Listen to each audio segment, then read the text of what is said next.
Hello, G. Good morning, Dr. Bati. How was your weekend? Yes, great. And yours? It was excellent. Good morning, OG. Good morning, Leila. Great. How are you? I'm good.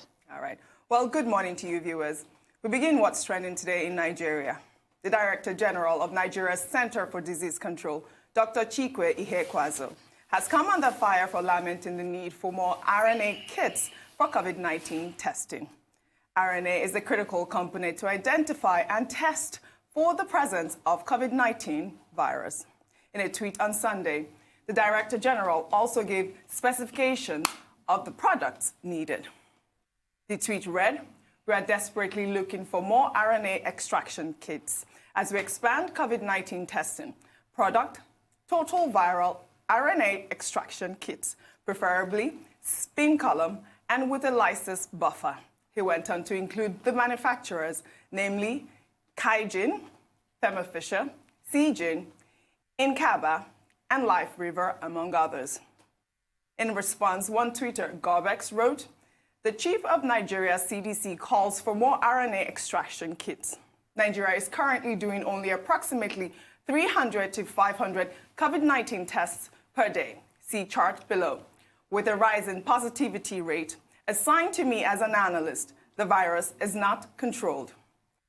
Another tweeter wrote, "So it's safe to say we weren't ready for a full-scale outbreak in Nigeria. We have barely done 10,000 tests, and we're running out of test kits. We're just too reactive and not proactive."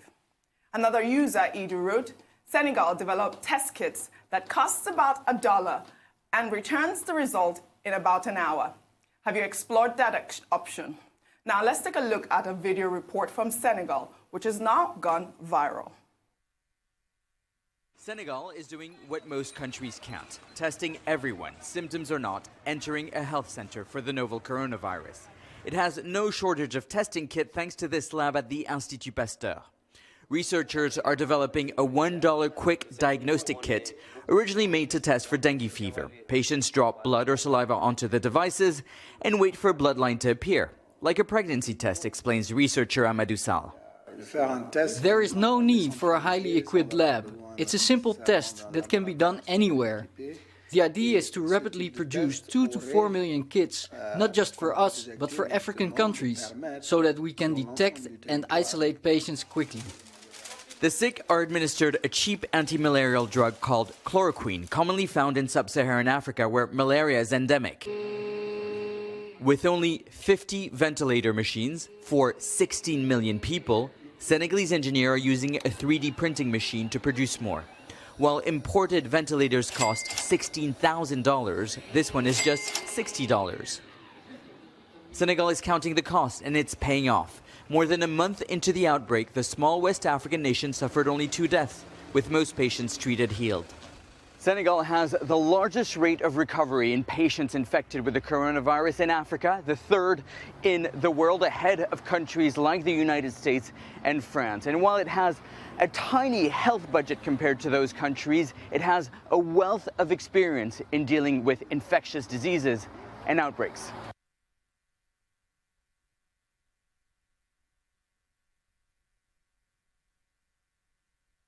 Well, this is brilliant, to be honest with you. Senegal is showing a lot of leadership in this sense. I believe the first we heard of with Senegal was the 10-minute testing kits in partnership with the United Kingdom that they were trying to produce. And now they're looking at this testing kits, which I believe is something that they said that they use for dengue fever, and how they could now use this, not just in Senegal, but also across Africa. Now, the fact that Senegal has the lowest death rate in Africa and the 3rd lowest in the world just goes to show that they are doing something right. Well, I mean, Senegal has a total of 671 cases, confirmed cases. 283 persons have recovered, and then 8 deaths have been recorded in Senegal. So if you look at the numbers, it looks like the death rate there is quite low. Now, what Senegal has been able to do is to look inwards. They had cause to treat dengue fever before. And then there's this laboratory that is called Institut Pasteur. So they converted what they used for dengue fever in the past, and now, they're benefiting from it. And then they've also been able to produce ventilators. Instead of spending scarce resources to import ventilators or to go cap in hand around the world. So you see creativity, you see how local research local scientists can also make a contribution in the face of a public health crisis. So the question you ask is as follows. What are our scientists in Nigeria? What are they doing? Who is supporting them? Who is mobilizing them to also, make use of their own creativity? 2, we understand that the military, the Nigerian army, had helped to, build some ventilators. Now, how are we doing with that?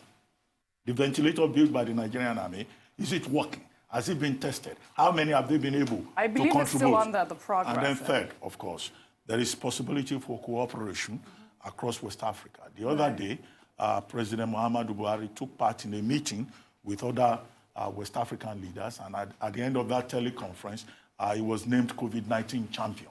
So if Senegal is making specific progress in this area, okay, under the auspices of ECOWAS, can we share that knowledge? That's a very valid point. Can we share that yes. expertise? Since it seems to be working for Senegal, it may well work in other West African countries. Now, as for the crisis of test kits in Nigeria, I said earlier that Dr. Ihekwazu, in that his tweet, it looks to me like a silent cry for help. It is a cry for help, and a good way of doing that is on social media as well. A very tactical appeal for support, and that's why I think he included the identity of the manufacturers. Yeah. And, well-meaning members of our community who have the capacity to help very quickly should try to help. Because what we've been told is that, look, the more you test, the more you discover, and the more contacts you are able to trace, and the more you succeed in containing the spread of COVID-19.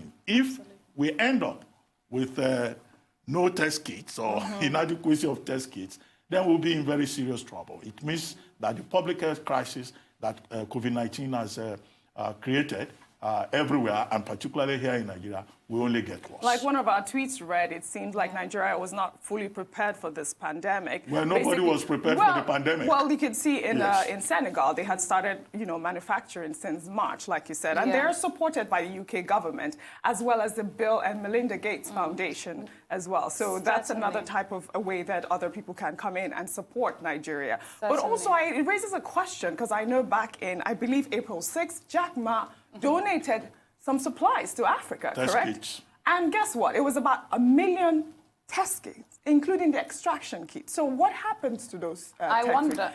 That's a question that I want to raise with this. There were test kits. And Nigeria has done barely over 10,000 tests, and we have 200 million people in the country. Test kits, there were protective did we only get 10,000 test face masks? Well, I don't remember the exact figures of what came to Nigeria. And how many test kits? We complained when those supportive materials came to Nigeria. First, they came to Lagos, yes, I remember and then they took them from Lagos to Abuja. But eventually, it was shared among the states, in terms of the level of need. But of course, that those test kits are not usually reusable.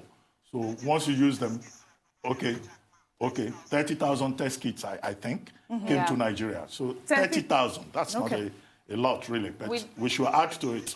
Okay, well, exactly. All right, well, should we take another story? Yes. Let's head over to Kano State, Nigeria now, where the rising death toll in the state is continuing to raise concern among Nigerians.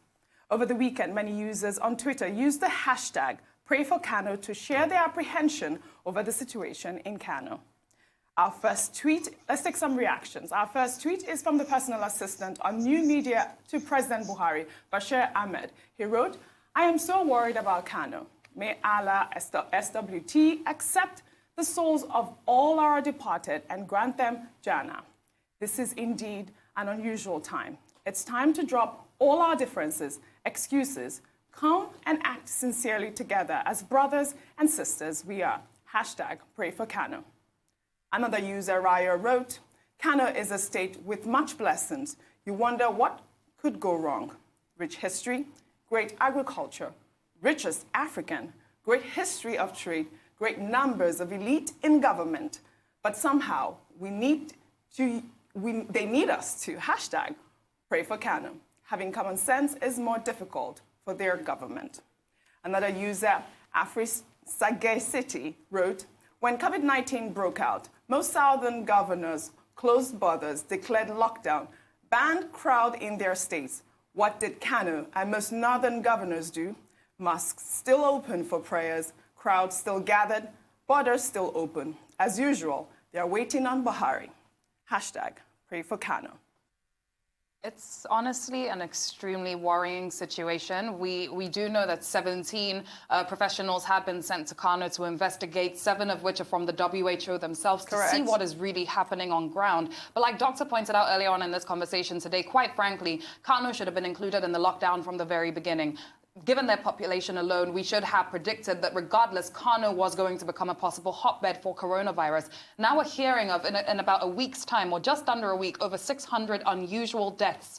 And quite frankly, like we have said many times, these are people dying with symptoms that are very similar to COVID-19 patients. And we cannot stress enough how serious of a situation this is. I believe Senior Advocate of Nigeria, Femi Falana, has asked the health minister to, provide a report, because I believe that the health minister said that they were going to investigate those deaths. So, we need to see those reports, because at this point it is quite worrisome and it is quite absurd that they are not documented. Absolutely, and it's been a couple days now, so we do want to hear something as soon as possible. Right. That's the honest okay, before I comment on Kano, because I commented on Kano twice this morning. Okay. I tried to double check the question you asked about Jacma test kits. Correct. Now, for the whole of Africa, the consignment that arrived in Addis Ababa initially, before they were shared out in the continent, Jacma Foundation sent 1.8 million testing kits, 60,000 protective gears, 5 million face masks. Yes. And here, for Nigeria, this was what we got. 100,000 face masks, 9,999 overall gowns, 20,000 reagents for testing, and 913 face shields. So that was what we got, and that, of course, was later distributed. Now, let's go back to Kano. I keep saying that there is an emergency in Kano that needs to be addressed immediately. Those deaths are mysterious. The people are saying that this may be as a result of hypertension or diabetes or some other kind of ailments. In fact, the most astonishing excuse that we have had is that it's because of the weather condition. Now, if 640 people will drop dead within a period of 2 weeks and 23 persons will die in 24 hours, then that has to be investigated quickly. And I complained that the investigating team sent by the Ministry of Health and the NCDC seems to be taking its time in investigating what is happening in Kano. And the governor of Kano State has called for help. I think he needs our help. But the biggest thing, the biggest challenge is that, one, testing should start afresh in Kano because they've not been testing. Absolutely. Now, protective equipment should be provided for health workers in Kano because, as we're told, many of them are scared. You may say medical professionals, their job is to save lives. But at the same time, their job is not to commit suicide. Exactly. So they have an explanation for it. They'll say, yes, they want to save lives, but should they commit suicide? So that's the major challenge that we face, either in Kano or elsewhere. All right, shall we take our final story real quick? Let's go to our final story. Unfortunately, that is all that we can take. OG, I wish we had some more time. I know. Thank you. Thank you. See you tomorrow. We'll see you tomorrow.